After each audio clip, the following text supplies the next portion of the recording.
గురుగారు నమస్కారం. శ్రీమాత్రే నమః. గురుగారు, నవరాత్రులు అందరూ అంటే ఒక్కొక్కరు ఒక్కొక్క పేరుతో పిలుస్తుంటారు. దుర్గామాత నవరాత్రులని, దేవి నవరాత్రులని, శరణ్ నవరాత్రులు అని, మనకి దసరా ముందొచ్చే ఈ నవరాత్రుల్ని మనం రకరకాలుగా పిలుచుకుంటాం. ఏంటి అసలు ఈ నవరాత్రుల విశిష్టత?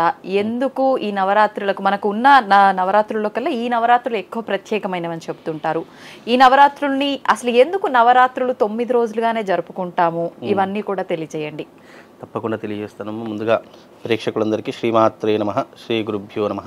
సర్వమంగళ మాంగళ్యే శివే సర్వార్థసార్థకే శరణ్యే త్ర్యంబకే దేవి నారాయణి నమోస్తుతే. యా దేవీ సర్వభూతేషు మాతృరూపేణ సంస్థితా. నమస్తస్సై నమస్తస్సై నమస్తస్సై నమో నమః.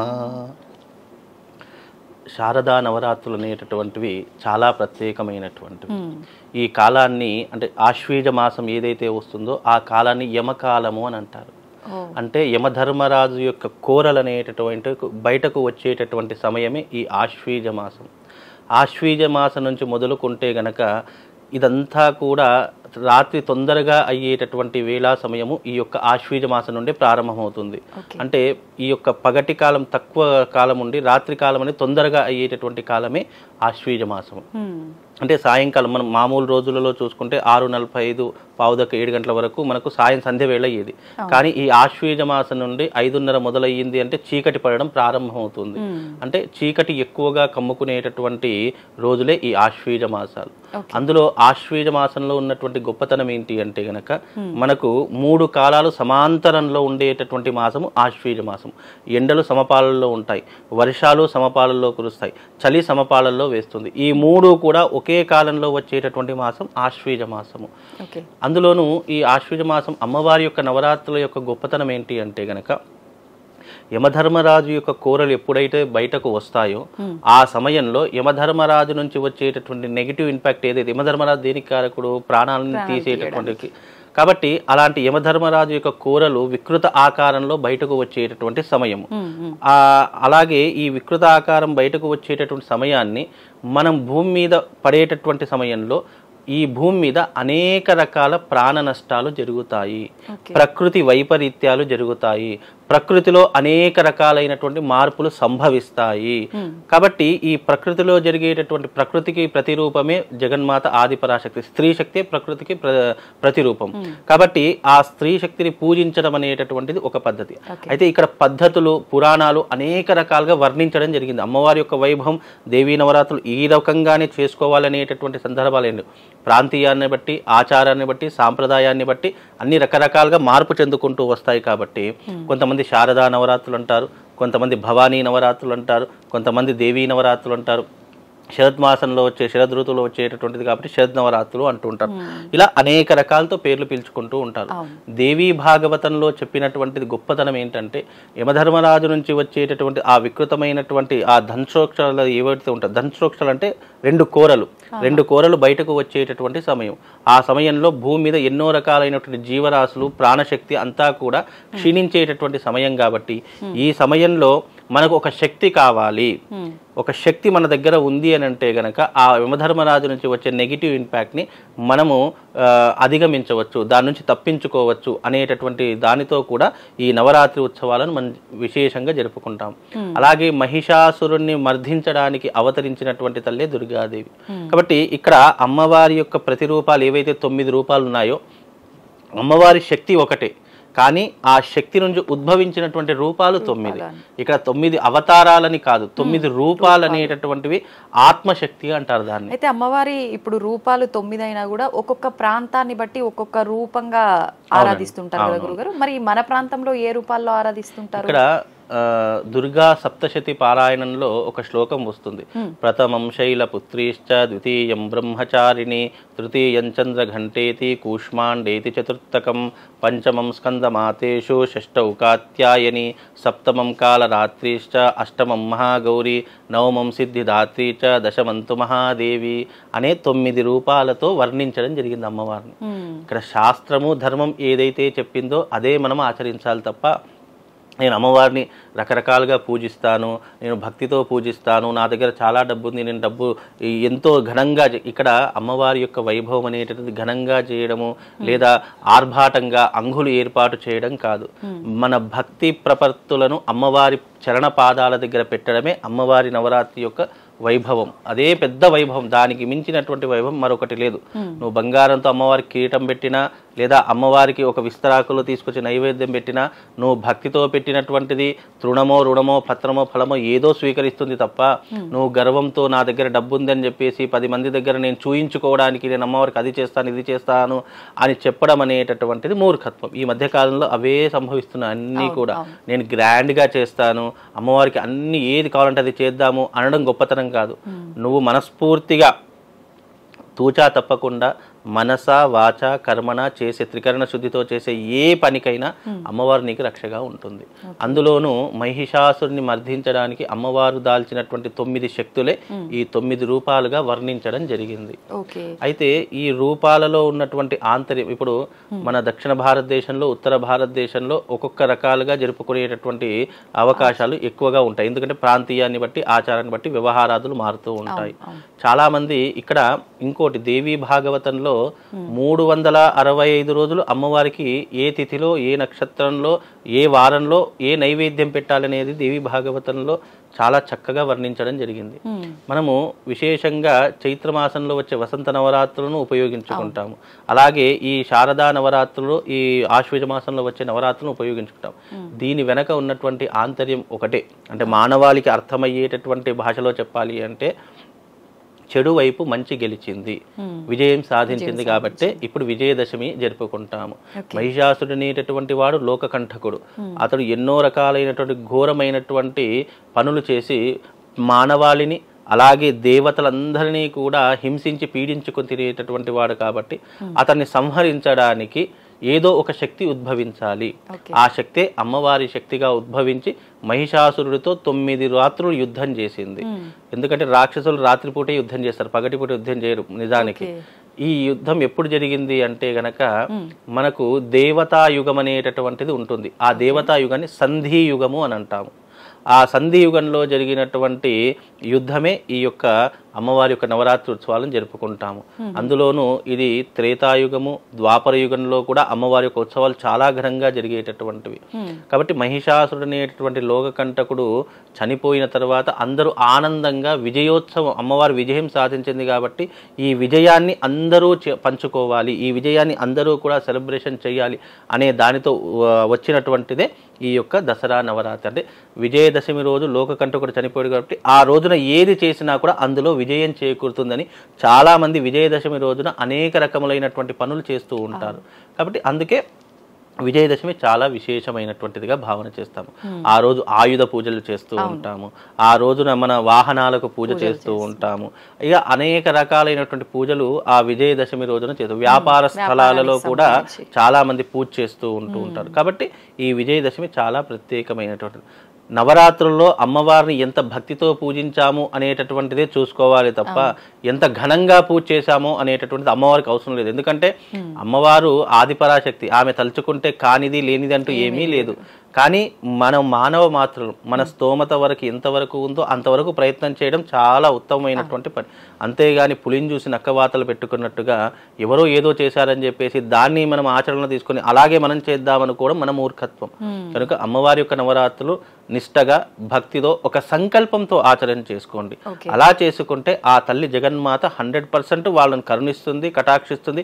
నీ కష్టకాలంలో ఆ తల్లి వచ్చి నిన్ను ఆదరిస్తుంది. దీని వెనుక ఉన్నటువంటి ఆంతర్యం అమ్మ. గురుగారు, ఇప్పుడు ఒక్కొక్క రోజు అమ్మవారిని ఒక్కొక్క రూపంగా ఆరాధిస్తుంటాం కదా, మరి ఏ రోజు ఏ రూపంలో అమ్మవారిని ఆరాధించాలి? ఆ అమ్మవారిని ప్రత్యేకంగా ఎటువంటి పదార్థాలతో, ఎటువంటి పూలతో, ప్రత్యేకించి అమ్మవారిని రంగు మొదటి రోజు అమ్మవారికి ఈ రంగు ఇలా కూడా చెప్పుకుంటూ ఉంటారు కదా, అవన్నీ కూడా అయితే అమ్మవారికి కట్టేటటువంటి వేసేటటువంటి ఆభరణాలు చెప్తారు, అలాగే అమ్మవారికి కట్టేటటువంటి చీరలు చెప్తారు. ఫలానా ఈ రోజు ఇదే చీర కట్టాలి, ఈ రంగులో ఉన్నటువంటి చీర కట్టాలి అని చెప్పేసి చెప్తుంటారు. అలాగే అమ్మవారికి ఫలానా ఈ తిథి రోజు ఈ నైవేద్యం పెట్టాలి అని కూడా చెప్పడం జరిగింది. అయితే ఇక్కడ వేదమునందు పురాణమునందు ఒక్కొక్క పురాణంలో ఒక్కొక్క రకంగా అమ్మవారిని వర్ణించడం జరిగింది. ఇక్కడ ఏదైనా శక్తి అనేటటువంటిది ఒకటే. అయితే ఇక్కడ అమ్మవారి యొక్క తిథి ప్రకారం ఇప్పుడు మూలా నక్షత్రంలో వచ్చిందనుకోండి, అమ్మవారికి తెలుపు రంగు చీర కట్టేసి పుస్తకాల అమ్మవారిని సరస్వతి అవతారంగా చాలా మంది కొలుస్తూ ఉంటారు. అలాగే పంచమి వచ్చిందనుకోండి, అమ్మవారి లలితా పంచమి రూపకంగా ఆ లలితా పరమేశ్వరి రూపకంగా కొలుస్తూ ఉంటారు. అష్టమి వచ్చిందనుకోండి, దుర్గాదేవి యొక్క దుర్గాష్టమి అంటాము, అంటే దుర్గాదేవి అవతారంగా కొలుస్తూ ఉంటాము. ఇలా అమ్మవారి యొక్క ప్రత్యేకమైనటువంటి తిథులు కొన్ని ఉన్నాయి. దసరా నవరాత్రి ఉత్సవాలు 9 రోజులు వచ్చేటటువంటి తిథి. పాడ్యమి నుంచి విజయదశమి వరకు అమ్మవారి యొక్క అవతారం అనేటటువంటిది కొన్ని గ్రంథాలలో చెప్పడం జరిగింది. అయితే మన ప్రాంతీయ ఆచారాన్ని బట్టి దేని ఆధారంగా మనం నవరాత్రులు చేసుకుంటాము అంటే, విజయవాడ కనకదుర్గ అమ్మవారి యొక్క ఆలయంలో ఎలాంటి కైంకర్యాలు జరుగుతున్నాయి, అమ్మవారి యొక్క రూపాలు ఏ రకంగా ఉంటాయి, వాళ్ళు ప్రతిరోజు ఏ రూపాన్ని అలంకరిస్తున్నారు, దాని ఆధారంగానే మనము ఈ తెలంగాణ ప్రాంతంలో దాని యొక్క ఆచార వ్యవహారాదులతో మనం రూపాన్ని అక్కడ స్వర్ణాలంకార కవచం అని చెప్పేసి అమ్మవారికి మొదటి రోజు స్వర్ణాలంకారమైనటువంటి చీర కడుతూ ఉంటారు, అంటే గోల్డ్ రంగు శారీ. అమ్మవారికి పూర్తిగా బంగారు ఆభరణాలు, బంగారపు రంగులో బంగారంతో కూడినటువంటి కవచము అమ్మవారిని ధరిస్తారు. కాబట్టి స్వర్ణాలంకార అవతారం అని చెప్పేసి మొదటి రోజు చేస్తుంటారు. బాలా త్రిపుర సుందరి దేవి అవతారం అని చెప్పి, మహాలక్ష్మి అవతారం అని చెప్పేసి, అలాగే లలితాదేవి అవతారము, గాయత్రి అవతారము, ఇలా అమ్మవారికి 9 రోజులు 9 రూపాలు ఉన్నాయి. కానీ దేవీ సప్తశతిలో ఇచ్చినటువంటి రూపాల ఆధారంగానే అమ్మవారిని పూజించాలి అని చెప్పేసి మనకు ధర్మం ఒక మార్గాన్ని నిర్దేశించింది. కాబట్టి ఆ రూపాలతో ఇవి పురాణ రూపాలు అని అంటారు. దీన్ని పురాణ పద్ధతిలో ఏ ఋషులు మునులు దేవతలందరూ కూడా ఏ రూపంలో ఆరాధించారో ఆ రూపాలను దేవీ సప్తశతిలో చాలా చక్కగా వివరించారు. కానీ మానవాళికి అవన్నీ అర్థం కావు. శైలపుత్రి, బ్రహ్మచారిణి, చంద్రగంట అంటే అర్థం కాదు. కాబట్టి దాన్ని ఏం చేశారు, ఆల్టర్నేట్గా మార్చి అమ్మవారి యొక్క రూపము స్వర్ణాలంకార అవతారము, అలాగే గాయత్రీ దేవి అవతారము, లక్ష్మీదేవి యొక్క అవతారము, అలాగే అమ్మవారి లలితాదేవి యొక్క అవతారము, సరస్వతీదేవి యొక్క అవతారము, దుర్గాదేవి యొక్క అవతారము, అలాగే ఆదిపరాశక్తి దేవి యొక్క అవతారం. ఈ రకంగా 9 రోజులు 9 రూపాలను వర్ణించడం జరిగింది. అంటే ఇప్పుడు మీకు దుర్గాదేవి అంటే అర్థమవుతుంది, భవానీ అంటే అర్థమవుతుంది, అలాగే లలితా పరమేశ్వరు అంటే అర్థమవుతుంది. అదే నేను ఈ రూపంలో ఇవి చెప్పాను అనుకోండి, మీకు ఎవరికైనా అర్థమవుతుంది. అదే నేను అమ్మ ఈరోజు అమ్మవారి యొక్క రూపం శైలపుత్రి, శైలపుత్రి అంటే ఎవరికీ తెలియదు, బ్రహ్మచారిణి అంటే ఎవరికీ తెలియదు. కాబట్టి ఈ తెలియనటువంటి రూపాలను ఏం చేశారంటే వీళ్ళు ఆల్టర్నేట్గా మార్చేసి ఈ దుర్గాదేవి. నేను ఒకటే చెప్తాను, ఏ పేరుతో పిలిచినా, ఏ నామంతో పిలిచినా, ఏ రకంగా పూజించినా తల్లి యొక్క మనసు ఎంత స్వచ్ఛమైనటువంటిదో అలాగే ఆ అమ్మవారి యొక్క రూపం కూడా స్వచ్ఛమైనటువంటిది. నువ్వు తల్లిని ఏం పెట్టి పిలిచినా, అమ్మ అని పిలిచినా, మమ్మీ అని పిలిచినా, లేదంటే పేరు పెట్టి పిలిచినా, ఏ రూపకంగా పిలిచినా అమ్మవారు ప్రేమగానే, అమ్మ అనేటటువంటి తల్లి ప్రేమగానే ఏరా నాయనా అని అంటుంది. అలాగే ఆ తల్లి కూడా ఏ రూపకంగా పిలిచావు, ఏ రూపకంగా కొలిచావు అనేటటువంటిది ఇక్కడ పెద్ద మ్యాటర్ కాదు. అమ్మవారిని నువ్వు భక్తిపూర్వకంగా పూజ చేసావా, భక్తిపూర్వకంగా విశ్వసించావా. ఇక్కడ దేవి భాగవతంలో ఒక చిన్న స్టోరీ చెప్తాను. పూర్వకాలంలో ఒక రాజు ఉండేటటువంటి వాడు. ఆ రాజు ఏం చేశాడు అని అంటే గనక, నేను రాజ్యాన్ని పరిపాలించే రాజు కదా అని చెప్పేసి అమ్మవారికి ఘనంగా ఉత్సవాలు చేయడం ప్రారంభం చేశాడు. అదే ఒక పూరి గుడిసెలో ఉన్నటువంటి వాడు. అప్పట్లో రాచరికంలో ఏముండేది, కొంతమంది కులస్తులను అమ్మవారి ఆలయానికి రానిచ్చేటటువంటి వారు కానీ, వెలివేసేటటువంటి వారు, అక్కడ దగ్గరలో కూడా రానిచ్చేటటువంటి వారు కాదు. ఇప్పుడు అలా కాదు, అందరూ వస్తున్నారు, అందరు భక్తితో చేస్తున్నారు, చాలా మంచి విషయం అని చెప్పుకోవచ్చు. అప్పట్లో రాజు ఏం చేశాడంటే, అమ్మవారి యొక్క ఘనంగా అబ్బా నాకు అమ్మవారి సేవ చేసుకునే భాగ్యం కలగలేదే అని చెప్పి ఆ పూరి గుడిసెలో ఉన్నటువంటి వాడు ఏం చేశాడంటే మట్టితో విగ్రహాన్ని చేశాడు. అమ్మవారి యొక్క చక్కగా 8 భుజాలు వేశాడు, చక్కగా అమ్మవారి యొక్క రూపాన్ని వర్ణించడంతో అమ్మవారి యొక్క చక్కని ఒక విగ్రహాన్ని తయారు చేసుకున్నాడు మట్టితో. అక్కడ ఆ మట్టితో చేసినటువంటి విగ్రహాన్ని ఒక పీట మీద పెట్టి ఏం చక్కగా దానికి పూలమాలలు, చక్కగా పూలతో, ఏం చక్కగా ప్రసాదంతో, నైవేద్యాలతో పూజించడం మొదటి నుంచి ప్రారంభం చేశాడు. అయితే ఈ రాజుగారు చేస్తున్నటువంటి పూజలు చాలా ఘనంగా దేదీవ్యమానంగా వెలిగిపోతూ ఉన్నాయి. అమ్మవారికి చక్కగా బంగారు ఆభరణాలు, చక్కనైనటువంటి చీరలు, ఆ చక్కనైనటువంటి నైవేద్యాలు, పంచభక్ష పరమాన్నాలు, ఇలా అమ్మవారికి ఎన్ని కైంకర్యాలు చేయాలో అన్ని కైంకర్యాలు చేశాడు. కానీ రాజు మనసులో ఏముంది? గర్వం అనేటటువంటిది ఉంది. అంటే గర్వం అంటే అర్థం ఏంటి? నేను ఈ రాజ్యాన్ని పరిపాలించే రాజును, అమ్మవారి యొక్క ఉత్సవాలు ఘనంగా చేద్దాము అని మాత్రమే ఉంది తప్ప ఇక్కడ భక్తి భావనతో చేద్దాము అనేటటువంటి ఆలోచన నశించిపోయింది. అంటే మాయతో కప్పివేయబడింది మా రాజు యొక్క మనస్సు. కానీ ఇక్కడ ఏం జరిగింది అని అంటే గనక, ఈ భక్తుడు ఎవరైతే మట్టితో విగ్రహం చేసి పూజ చేస్తున్నాడో, అమ్మా నువ్వు ఉన్నావు, నిజంగా నీ యొక్క అనుగ్రహం నాకు కూడా కావాలి, నీ దగ్గరికి వచ్చే భాగ్యం నాకు లేదు కనుక నా ఇంట్లోనే నేను రహస్యంగా పూజిస్తాను తల్లి అని చెప్పేసి భక్తితో ఆ 9 రాత్రులు ఆ యొక్క సాధకుడు అమ్మవారి యొక్క నవరాత్రి ఉత్సవాలను చేశాడు. అతనికి తోచిన విధంగా చక్కెరో బెల్లమో కాస్త ఏదో ఒకటి తాను వండుకున్నటువంటి నైవేద్యమో, అంబలి, పాయసం, ఇలా రకరకాల నైవేద్యాలు పెట్టడం ప్రారంభమైంది. లేదా ఏమీ లేకపోతే పళ్ళు ఫలాలు, అడవిలో కాసేటట్టు కందమూలాలు తీసుకొచ్చి నైవేద్యంగా పెట్టాడు. అక్కడ అమ్మవారు ఎక్కడ కూర్చుంటుంది అని ఆలోచన వచ్చింది. నేను ఇన్ని పూజలు చేసినా అమ్మవారు ఎలాంటి శక్తిని చూపించడం లేదే, ఎలాంటి కష్టాన్ని తీర్చడం, మార్పు లేదే, ఎలాంటి కష్టాన్ని తీర్చడం లేదే అని చెప్పి రాజు చాలా ఆలోచన చేశాడు. అప్పుడు ఆ రాజుగారికి తెలిసింది ఏమని, ఎవడో ఒక సాధకుడు అంటరానటువంటి వాడు ఎవరో ఇంట్లో వాడు అమ్మవారి యొక్క విగ్రహాన్ని చేసి అక్కడ పూజిస్తున్నాడు రాజా. ఆ ఇంట్లో సిరి సంపదలు వచ్చాయి, బంగారాభరణాలు వచ్చాయి, ఆ సాధకుడు ధనవంతుడిగా మారిపోయాడు అని చెప్పేసి ఆ రాజుగారికి తెలిసింది. ఇదేంటి, నేను ఇంత కైంకర్యాలతో పూజ చేశాను, బంగారు ఆభరణాలు వేశానని చెప్పేసి రాజుగారు అలాగే బిత్తరపోయి చూస్తున్నాడు. ఇదేంటి, మనం ఇంత ఘనంగా పూజ చేశామే, ఈ సాధకుడికి ఎలా అమ్మవారు కరుణించింది అని అంటే, ఇక్కడ గర్వం అనేటటువంటిది ఎక్కడా పనికిరాదు. నువ్వు నిశ్చలమైనటువంటి భక్తితో మట్టి విగ్రహం చేసి నువ్వు నిశ్చలంగా ఏది భక్తిపూర్వకంగా సమర్పిస్తే ఆ తల్లి అది మాత్రమే స్వీకరిస్తుంది. అంటే ఆ తల్లి ఎక్కడ ఉంది? ఉన్నటువంటి రాజుగారి ఇంట్లో కాదు, ఇక్కడ పూరి గుడిసెలో, ఏమీ లేనటువంటి పూరి గుడిసెలో ఉన్నటువంటి ఆ ఇంట్లో మట్టి రూపకంగా అమ్మవారి యొక్క ప్రతిరూపంలో ఆ అమ్మవారు కొలువై ఉంది. రోజు అతను చేసే పూజ చూస్తూ ఉంది తన కళ్ళతో. ఆ కళ్ళతో చూస్తున్నటువంటి పూజ అమ్మవారు సంతోషిస్తుంది. ఏ అమ్మవారైనా సరే భక్తితో చేసేటటువంటి ఏ పూజనే సంతోషిస్తుంది. అలా సంతోషించినప్పుడు ఆ యొక్క సాధకుడు ఎవరైతే ఆ యొక్క మనిషి ఉన్నాడో ఆ వ్యక్తికి ఆ తల్లి కరుణించి అంతులేని సిరి సంపదలు ఇచ్చింది. కనుక ఇక్కడ భక్తి భావనతో చేసే ఏ వ్యక్తికైనా అమ్మవారు కరుణించదు అనేటటువంటి ఆస్కారం ఉండదు. 100% కరుణించి అతని కష్టాలను గట్టెక్కించేటటువంటి తల్లి ఆ జగన్మాత. అందుకే మనం ఏది చేసినా భక్తి భావన విరాజిల్లేలా చేయాలి తప్ప, భక్తి భావన వెదజల్లేలా, భక్తి భావన ప్రకాశించేలా చేయాలే తప్ప ఇక్కడ గర్వంతో, అహంకారంతో నా ఇష్టం వచ్చినట్టు నేను చేస్తా అని అనేంటే గనక అమ్మవారు ఎప్పటికీ కూడా అక్కడ ఉండదు. భక్తి ఎక్కడైతే ఉంటుందో అమ్మవారు అక్కడ ఉంటుంది. కాబట్టి నవరాత్రులు చాలా విషయం, ఇలాంటి పురాణ గాథలు కొన్ని వందలున్నాయి చరిత్రలు. కేవలం ఇది ఒక్కటే మాత్రమే చెప్పా కదా తప్ప ఇలాంటి కథలు ఇంకా చాలా ఉన్నాయి, వందల సంఖ్యలో.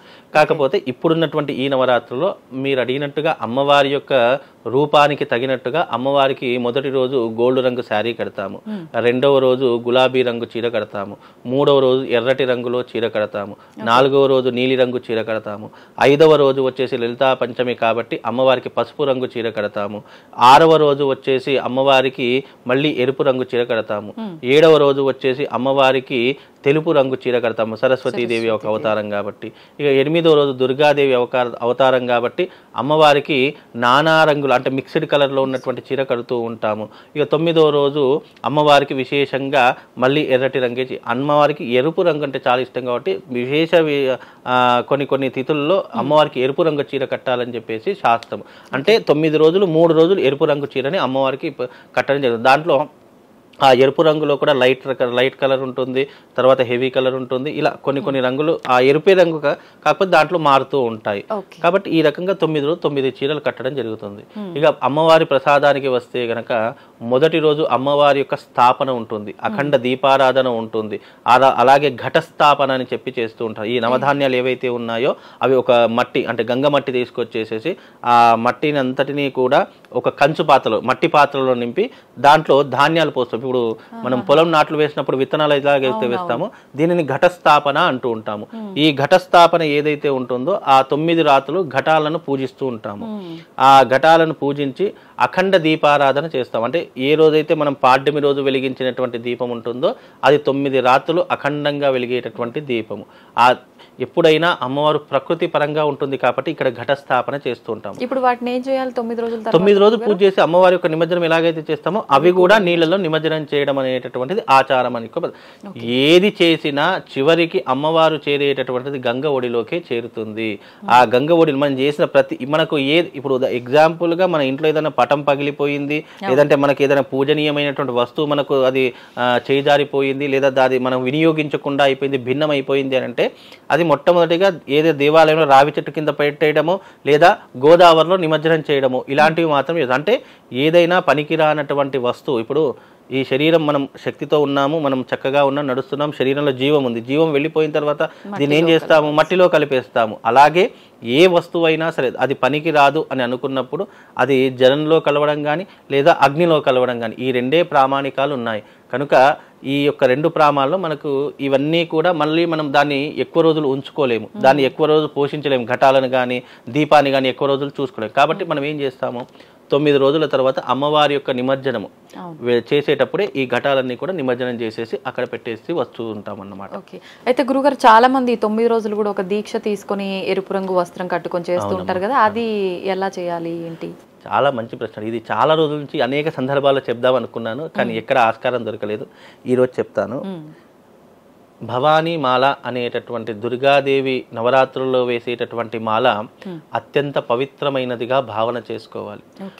మనిషి మామూలు రోజులో జీవించేటటువంటి దానికి మాల వేసుకున్న తర్వాత జీవించే జీవన విధానానికి చాలా వ్యత్యాసం ఉంటుంది. చాలా మంది తెలుసుకోవాలి ఈ విషయం. ఏదో మాల వేసుకున్నాం కదా, దీక్ష తీసుకున్నాం కదా, ఇక అయిపోయిందిలే కదా అనుకొని ఎప్పుడైతే నువ్వు భావన చేసుకుంటావో ఆ జీవితంలో నీకు మార్పు అనేది కనిపించదు. మార్పు ఎలా కనిపిస్తుంది? అసలు మాల అంటే అర్థం ఏంటో తెలుసా? నువ్వు నీ జీవన విధానాలలో ఉన్నటువంటి మార్పులను ఈ మాల వేసుకున్న తర్వాత నీ జీవన విధానంలో ఉన్నటువంటి మార్పులు రెండింటిని గమనించాలి. ఫస్ట్ మామూలు రోజులలో నేను 3 పూట్ల అన్నం తింటాను, మామూలు రోజుల్లో నాకు పని లేకపోతే నేను 3 పూటలా పడుకోగలుగుతాను, మామూలు రోజుల్లో ఈ శరీరానికి రకరకాలైనటువంటి లేపనాలు రాస్తూ ఉంటాము, రకరకాలైనటువంటి మేకప్లు చేసుకుంటాము, ఎన్నో రకాలుగా హెయిర్ స్టైల్ చేసుకుంటూ ఉంటాము. అంటే లౌకిక జీవనంలో మనం ఎలా ఉండాలో అది మన ఇష్టంగా వ్యవహరిస్తూ ఉంటాం. కానీ ఒక్కసారి నువ్వు మాల వేసుకున్నావా, ఒక్కసారి నువ్వు దీక్ష తీసుకున్నావా, లేదా నీ మనస్సులో సంకల్పం చేసుకున్నావా, ఆ రోజు నుంచి నీ జీవితం చేంజ్ అయిపోతుంది. నువ్వు 3 పూటలా పడుకోవడానికి వీలుండదు, 3 పూటల ఆహారం తినడానికి వీలుండదు, నువ్వు చెప్పులు వేసుకోవడానికి వీలుండదు, నువ్వు ఉదయాన్నే లేచేటటువంటి సమయాన్ని కూడా సూచించేటటువంటిది మాల. మాల వేసుకున్నాము అని అంటే నువ్వు పూర్తిగా అమ్మవారికి అంకితం చేయబడినటువంటి ఒక సాధకుడవు.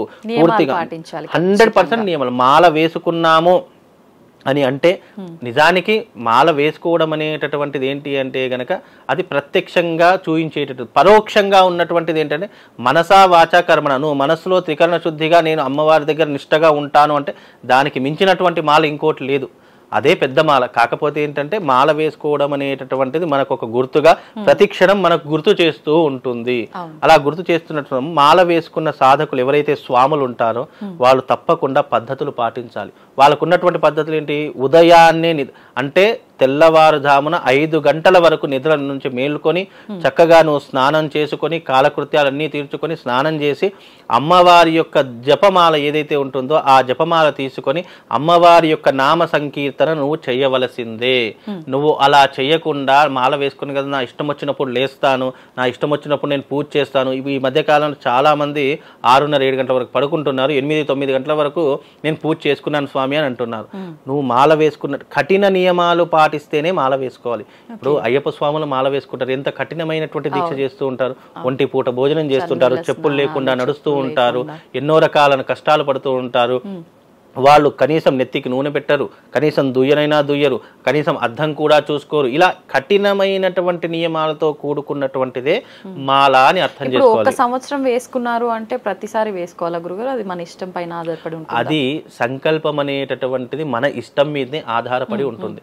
కానీ కొంతమంది ఏం చేస్తారు అని అంటే గనక ఒకసారి మాల వేశాను కదా, ఇక 9 సంవత్సరాలు తప్పనిసరిగా మాల వేయాలి అనే ఆలోచన ఉంటుంది. కాకపోతే ఈ 9 సంవత్సరాలలో వాళ్ళ జీవితంలో ఎలాంటి మార్పులు జరుగుతాయో తెలియదు.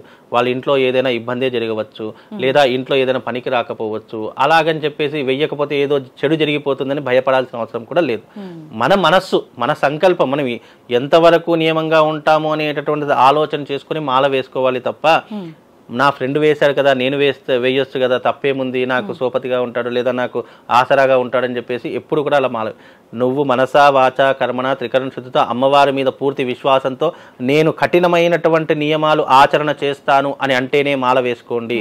అంతేగాని పులిని చూసి నక్కవాతలు పెట్టుకున్నట్టుగా ఎవరినో చూసి నువ్వు ప్రలోభపడకు. ఎందుకంటే అందరూ ఒకేలా ఉండలేరు. చాలా మంది అమ్మవారి విశ్వాసంతో మాల వేసుకున్నటువంటి వాళ్ళు ఉంటారు. మాల వేసుకున్నప్పుడు కూడా మనం మాట్లాడే భాష కానివ్వండి, మనం మాట్లాడే తీరు కానివ్వండి కొన్ని రకాలుగా మార్చుకోవాలి అని చెప్పేసి అన్నాడు, శాస్త్రంలో చెప్పడం జరిగింది. ఈ మాట్లాడే పద్ధతులు కానివ్వండి, మనము ఆచరించే విధానాలు కానివ్వండి, మనల్ని చూసి ఇంకో 10 మంది నేర్చుకోవాలి అనే ఆశ ఉండాలి తప్ప ఇక్కడ మనల్ని చూసి అరే ఇదేదో ఎంజాయ్మెంట్లో వేసుకోవచ్చు, ఇదేదో చాలా చక్కగా ఉంది, మనం కూడా వేసుకుంటే పనికి వెళ్ళాల్సిన అవసరం లేదు, లేదా పని చేయాల్సిన అవసరం లేదని చెప్పి చాలా మంది ఇది చేస్తుంటారు.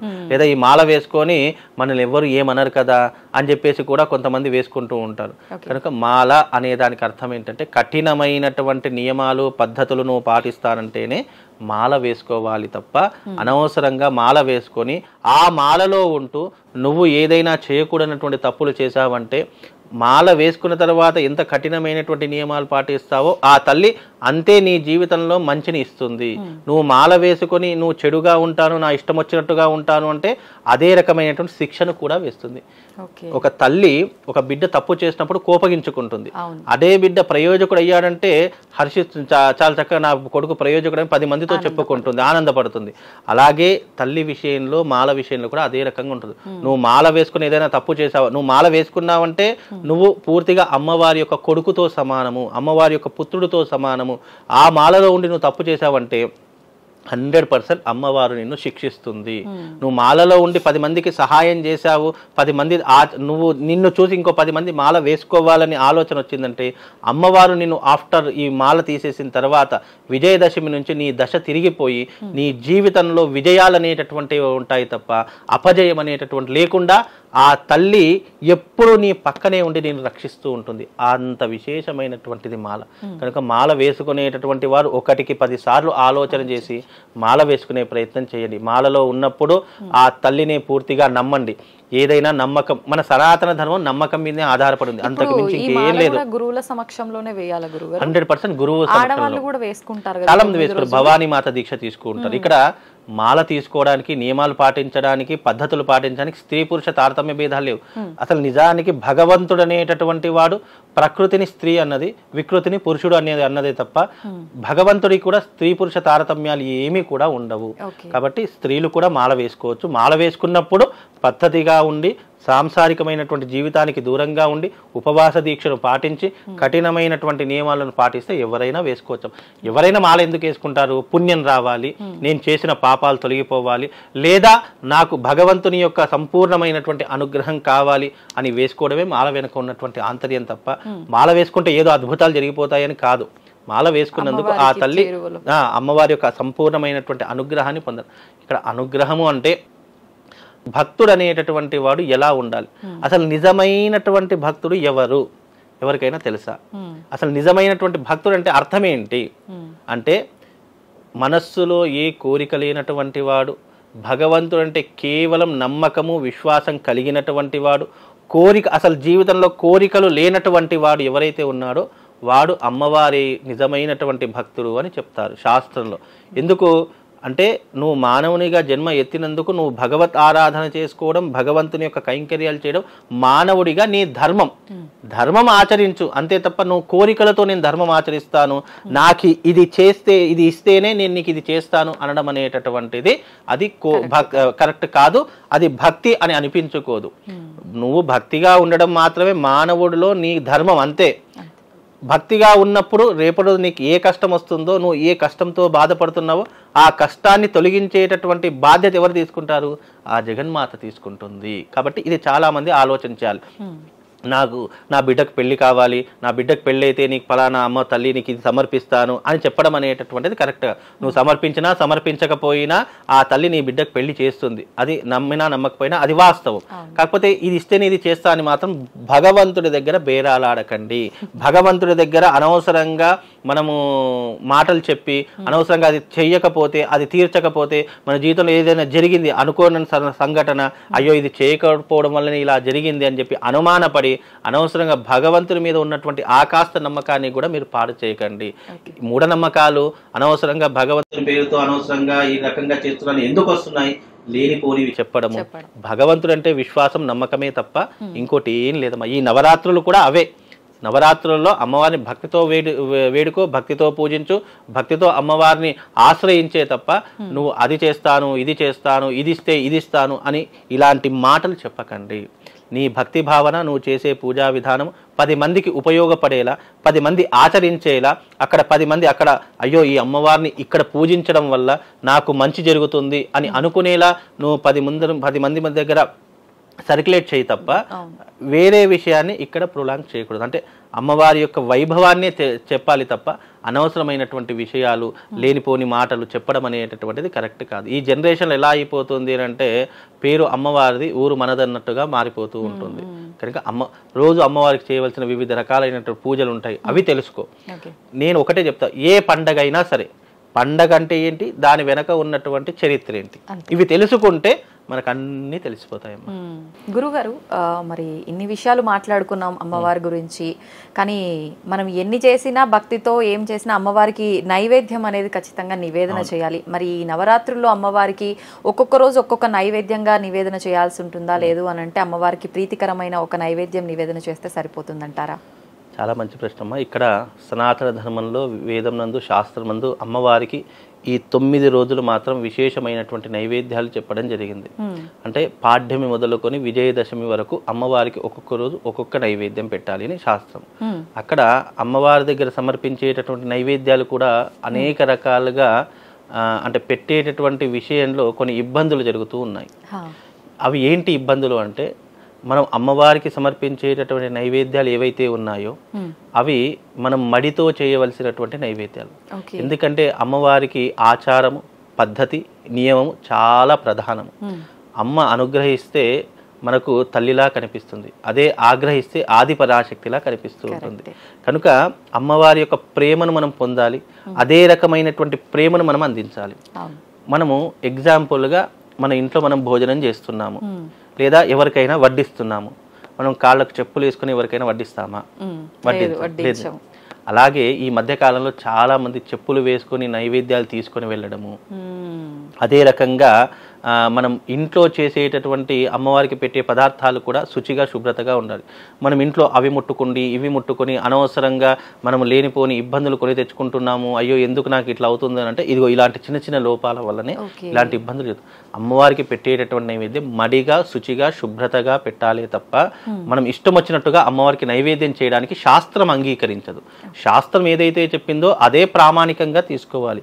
ఇక్కడ పెట్టేటటువంటి నైవేద్యాలు కూడా అదే రకంగా శుచిగా శుభ్రతగా మడిగా నువ్వు పెడితే గనక అమ్మవారు తప్పకుండా దాన్ని స్వీకరించేస్తుంది. కాబట్టి ఇక్కడ అమ్మవారికి పెట్టే నైవేద్యాలు 9 రకాలుగా చెప్పింది. పులిహోర, దద్దోజనము, అరిసెలు, గారెలు, బూరెలు, అలాగే దద్దోజనము, సిరా నైవేద్యము, సేమియా పాయసము, ఇలా 9 రోజులు 9 రకాలైనటువంటి నైవేద్యాలను అమ్మవారికి చెప్పడం జరిగింది. కాబట్టి ఇక్కడ ఈ 9 రకాలైనటువంటి నైవేద్యాలు ఏవైతే ఉంటాయో అవి కాస్త అయినా సరే అందరూ చేయవలసిన అవసరం లేదు. ఎవరైతే ఆలయంలో ఉన్నటువంటి వాళ్ళు ఉంటారో వాళ్ళు ఒక కమిటీగా అనుకొని వాళ్ళే నైవేద్యం అమ్మవారికి నిష్టగా భక్తితో చేస్తే సరిపోతుంది. ఇక అందరూ తీసుకొచ్చినటువంటిది అమ్మవారి ముందర పెట్టి దాని ప్రసాదంగా చూపించి వాళ్ళకే పనిచేయడం జరుగుతుంది తప్ప అమ్మవారికి పెట్టే ప్రధానమైనటువంటి నైవేద్యం. అందుకే తిరుపతిలో 2 రకాల ప్రసాదాలు పెడుతూ ఉంటారు. ఆలయంలో చేసినటువంటి ప్రసాదం ఏదైతే ఉంటుందో ఆ ప్రసాదాన్ని కేవలము భగవంతుడికి మాత్రమే సమర్పిస్తారు. అది కాస్తే ఉంటుంది. తిరుపతిలో ఇచ్చే ప్రతి ఒక్క లడ్డు కేవలం అది దాన్ని ఏం చేస్తారంటే ఒక పెద్ద డేక్షాలో వేసేసి భగవంతునికి నైవేద్యంగా చూయించేసి అది కేవలం భక్తులకు మాత్రమే వినియోగిస్తారు. భగవంతునికి పెట్టింది మరి వేరే వాళ్ళకి ఇవ్వరు. బికాజ్ ఎందుకంటే అలాంటి పద్ధతులు కొన్ని దేవాలయాలు ఉంటాయి. ఇప్పుడు మధురైలో మీనాక్షి అమ్మవారి టెంపుల్లో కూడా అదే రకంగా చేస్తారు.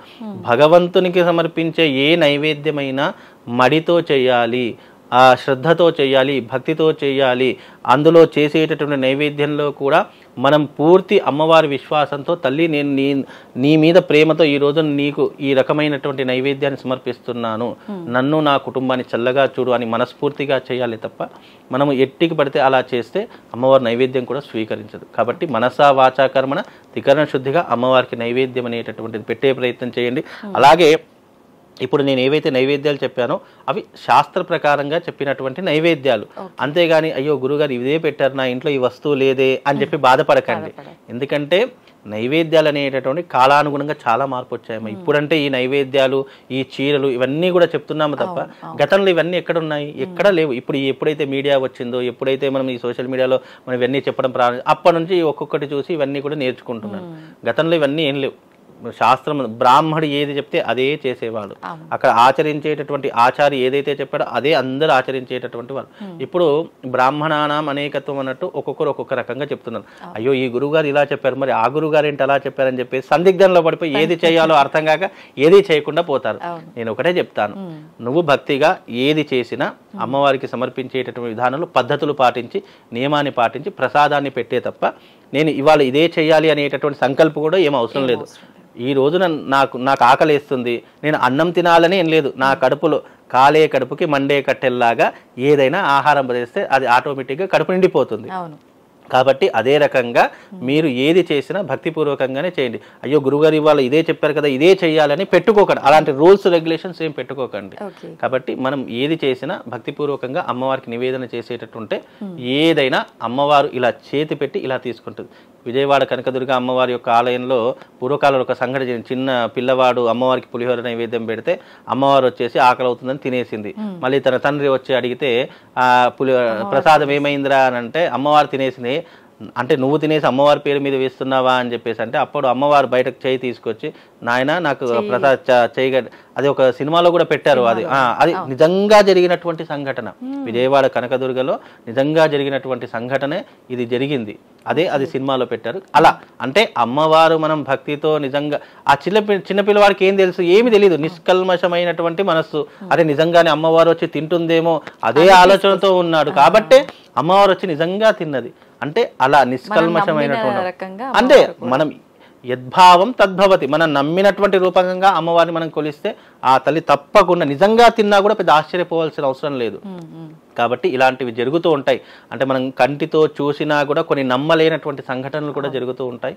కాబట్టి అమ్మవారి యొక్క నైవేద్యం వెనుక చాలా అంతరం. మీరు భక్తితో ఏది పెట్టినా అమ్మవారు స్వీకరిస్తుంది. అంతే తప్ప ఇదే పెట్టాలి అదే పెట్టాలి రూల్స్ అండ్ రెగ్యులేషన్ పెట్టుకోకండి. ఎందుకంటే కాలానుగుణంగా వాతావరణంగా కొన్ని దొరుకుతాయి, కొన్ని దొరకవు వస్తువులు. శాస్త్రంలో చెప్పిందే పెట్టాలి అంటే మనకి ఇప్పుడు ఉన్నటువంటి ఈ జనరేషన్లో అలాంటి వస్తువులు దొరకవు. కాబట్టి ఇప్పుడు ఈ శిరా నైవేద్యం, పులిహోర, దద్దోజనం ఇవన్నీ సహజ సిద్ధంగా దొరికేటటువంటివి కాబట్టి ఫ్రీ ఉన్నవి కాబట్టి ఆ రకమైనటువంటి పద్ధతిని చేసుకోండి. తప్పకుండా శుభం లాభం కలుగుతుందమ్మా. సంతోషం గురుగారు, ధన్యవాదాలు. చాలా మంచి విషయాలు తెలియజేశారు.